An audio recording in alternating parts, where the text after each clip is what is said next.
memunculkan dalil. Surat At-Taubah ayat 60, innamas shadaqatu lil fuqara'i wal masakin, dan seterusnya. Ini bukan ayat zakat. Jadi kalau ayat ini diposisikan sebagai sedekah, salah alamat, salah tempat. Kenapa?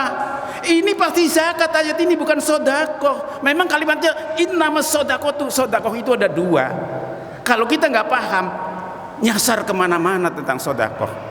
Ada sedekah wajib, ada sedekah sunnah. Sedekah wajib zakat, kifarat, fidyah, dam. Ini wajib semua.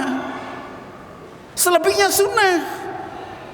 Allah menjelaskan lil fuqara, jadi peruntukannya innamas shadaqatu, peruntukannya lil fuqara wal masakin wal amilina wal mu'allafati qulubuhum wal gharimina wa fi sabilillah wa ibni sabil wa fir riqab. Dijelaskan 8 asnaf. Dalam ayat itu meskipun awalnya sedekah, tapi zakat ini pasti. Semua kalau sedekah biasa nggak butuh nisab, nggak butuh mustahik, nggak butuh asnaf. Sedekah itu diberikan kepada siapa saja, kepada orang kaya boleh, kepada yatim piatu boleh, kepada siapa saja kalau sedekah. Tapi kalau zakat tidak boleh lebih di luar dari 8 asnaf ini. Nah, dalam ayat itu dirinci asnafnya. Peruntukannya apa sedekah itu? Kata Allah, lil fuqara'i wal masakin wal amilin wal mu'allafati qulubuhum wal gharimin wa fi sabilillah wa ibni sabil wa fir riqab. Tuh dijelaskan. Jadi dirinci sama Allah, menunjukkan bahwa ini zakat. Diangkat sebagai rujukan dalil sodakoh. Masya Allah, menunjukkan gak paham ini.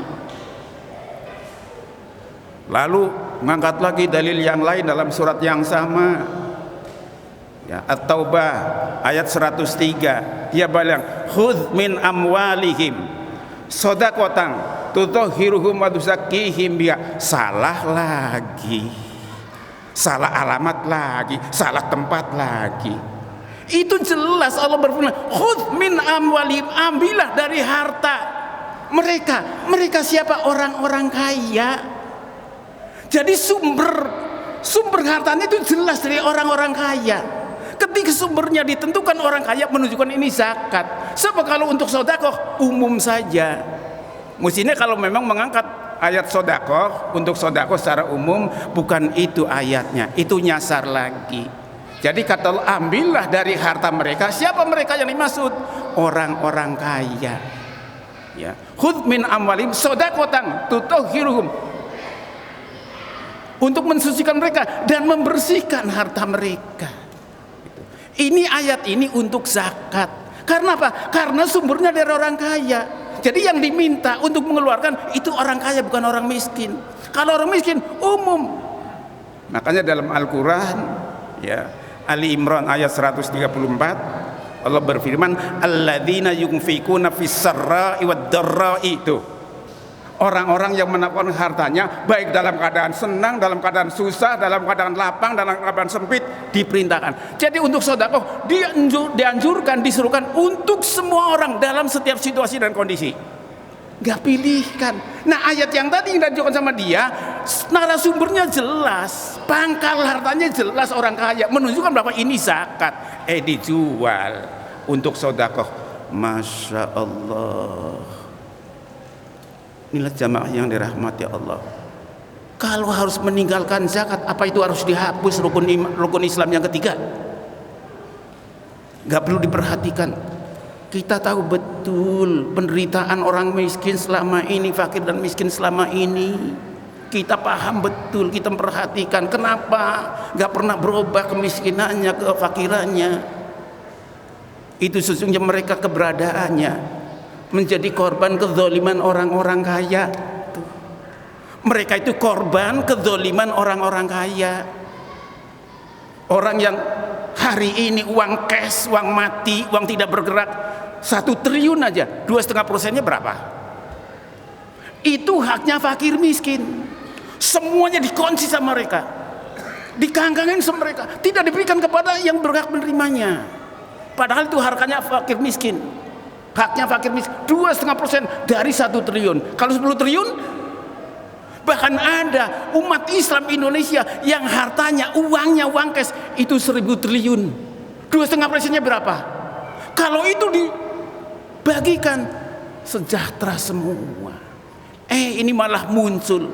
Saya nggak peduli yang ngomong siapa. Saya lebih peduli hukum harus ditegakkan. Jangan-jangan pernah diremehkan. Inilah jamaah yang dirahmati Allah Subhanahu wa taala. Zakat itu menjadi wajib bagi kita, bukan saja menjadi syariat, tapi ini adalah merupakan bagian penting dari rukun Islam. Kalau harus ditinggalkan, itu sama artinya harus dihapus, sesuatu hal yang tidak mungkin, yang sangat mustahil. Jamaah yang dirahmati Allah, meskipun ada imbauan, ada seruan untuk meninggalkan persoalan zakat, kita jamaah sebagai umat Islam jangan mau terprovokasi, lalu keyakinan kita semakin lemah, keislaman kita semakin lemah, semakin tidak peduli. Bahkan zaman Nabi pernah terjadi suatu peristiwa untuk membuktikan salah satu diantaranya orang yang tidak mau membayar zakat. Mata rajulun fi zamanin Nabi sallallahu alaihi wasallam, faqaman Nabi alaihi salatu wasallam ala janazatihi li yusalla alaihi, fatahaffarakul kafan fa nadharu fa wajada fihi hayatun tamtas qadamahu wa ta'kulu lahmahu, faqala hayatun ya Abu Bakar Siddiq lima anta dribani falaysa li dzambun amarani Allahu an mu'adzaba ila yaumil qiyamah. Faqala Abu Bakar Siddiq ma khotoyahu thalathu khotiatin tarikus shalah wa mani'uz zakah la yasma' qaulal ulama. Satu ketika diperlihatkan di depan Nabi ada seorang laki-laki yang meninggal dunia, lalu Nabi ambil bagian, datang untuk menyolatkan. Sebelum jenazah itu disolatkan, jenazah itu berontak, kain kafannya bergerak-gerak, lalu dibuka tali kain kafannya, dilihat, fanadharuhu fawajadu fi hayatun tantasodamahu wa taqulu lahmahu. Apa yang terjadi? Mayat itu sedang dililit oleh seekor ular yang sangat besar. Lalu Abu Bakar Siddiq dengan sigapnya memukul ular tersebut, membunuh ular tersebut. Ular berkata, bilisanin fasihin, dengan lisan yang sangat fasih. Apa kata ular? Asyhadu an la ilaha illallah wa asyhadu anna Muhammadar Rasulullah. Lalu bertanya, wahai Abu Bakar Siddiq, kenapa engkau hendak memukul saya padahal saya tidak berdosa? Saya datang kemari diutus oleh Allah untuk menyiksa mayit ini sejak sekarang sampai hari kiamat, kata si ular. Sementara Rasul hanya menjadi pendengar setia percakapan antara ular dengan Abu Bakar Siddiq. Abu Bakar bertanya, ma khotoyahu, apa kesalahan dia waktu hidupnya? Kenapa harus disiksa lebih cepat dari sekarang? Ular menjawab, salatu khotiatin, 3 kesalahan dia miliki waktu hidupnya. Yang pertama, tarikus sholah. Yang kedua, mani'uz zakat. Yang pertama, orang yang meninggalkan sholat. Yang kedua, orang yang menahan zakat, tidak mau membayar zakat. Yang terakhir, la yasma' qaulal ulama, dia tidak pernah mau peduli dengan ajakan para ulama, orang-orang soleh. Padahal Allah sudah berfirman, fadkhuli fi ibadi, masuklah kalian semua ke dalam kelompok hamba-hambaku yang soleh. Fadkhuli jannati, ketika kalian sudah bersatu bersama dengan orang-orang soleh, fadkhuli jannati, masuklah kalian bersama-sama dengan orang soleh ke dalam surgaku dari pintu mana saja yang kalian mau. Dia tidak peduli dengan ajakan para ulama, dengan nasihat para ulama, tetap saja dengan sikapnya, dengan prinsipnya, meskipun salah. Inilah jamaah yang dirahmati Allah. Jadi ternyata zakat ini tidak sederhana, jangan dianggap tidak populer. Saya tahu masalah zakat dari mana? Saya jauh dari Nabi, baik jarak maupun masanya. Tapi kita paham tentang zakat, menunjukkan zakat itu terus dipopulerkan. Dibilang nggak populer baik di zaman Nabi maupun zaman sahabat. Turunnya ayat surat berapa Ustaz? Ya ayyuhalladzina amanu in ja'akum fasikum binabin. Surat apa? Ayat berapa? Saya hanya hafal ayatnya saja, nggak hafal nomor suratnya. Itu yang melatarkan turunnya ayat itu karena persoalan zakat. Dibilang tidak. Dan itu di zaman Nabi.